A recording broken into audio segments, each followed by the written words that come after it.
যারা ভর্তা খেতে পছন্দ করেন তাদের জন্য নতুন একটা রেসিপি নিয়ে হাজির হয়ে গেলাম।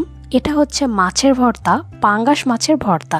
এই ভর্তাটা অসাধারণ টেস্ট হয়ে থাকে এবং খুব অল্প সময়ে এটা তৈরি করা যায়। পাঙ্গাস মাছের ভর্তা তৈরি করার জন্য এখানে আমি বেশ কয়েকটা পরিমাণ পাঙ্গাস মাছের পিস নিয়ে নিয়েছি, আর এগুলোতে দিয়ে দিলাম সামান্য পরিমাণ লবণ আর হলুদ। লবণ হলুদ দিয়ে খুব সুন্দরভাবে এগুলোকে মাখিয়ে নিতে হবে। এরপর একটি কড়াইয়ে পরিমাণ মতো তেল দিয়ে দিলাম। তেলটা গরম হয়ে গেলে এর ভেতরে অ্যাড করে দেব লবণ হলুদ দিয়ে মাখিয়ে রাখা পাঙ্গাস মাছগুলো।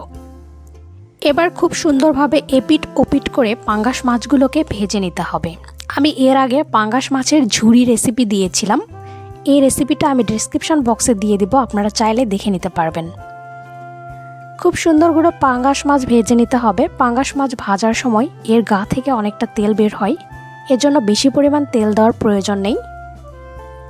পাঙ্গাস মাছগুলো ভাজা হয়ে গেছে, এ পর্যায়ে পাঙ্গাস মাছগুলোকে উঠিয়ে নিতে হবে।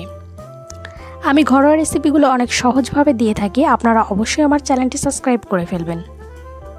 এবার একই তেলের ভিতর দিয়ে দিলাম 3টা শুকনো মরিচ। আপনারা আপনাদের টেস্ট অনুযায়ী এখানে শুকনো মরিচটা ব্যবহার করবেন। শুকনো মরিচটা ভালোভাবে ভেজে নেব, তারপর শুকনো মরিচটা উঠিয়ে নিলাম। এবার একই তেলের ভিতর অ্যাড করে দিলাম পেঁয়াজ কুচি। পেঁয়াজটাকে খুব সুন্দরভাবে হালকা ব্রাউন কালার করে ভেজে নিতে হবে।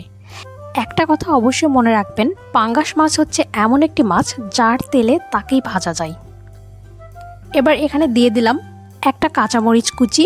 ছোট ছোট করে কাঁচামরিচটা এভাবে কেটে নিয়েছি, এর ফলে ভর্তাটা খেতে অসাধারণ টেস্ট লাগবে। এগুলো পেঁয়াজের সাথে খুব সুন্দরভাবে ভেজে নিতে হবে। এবার এগুলো উঠিয়ে নিলাম। এবার পাঙ্গাস মাছটাকে খুব সুন্দরভাবে কাটা ছাড়িয়ে নিতে হবে।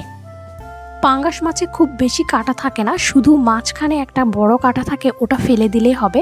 পাঙ্গাস মাছে বেশি কাটা থাকে না জন্য এটা বাচ্চাদের জন্য অনেক উপকারী একটা মাছ, খুব সহজে তারা খেতে পারবে।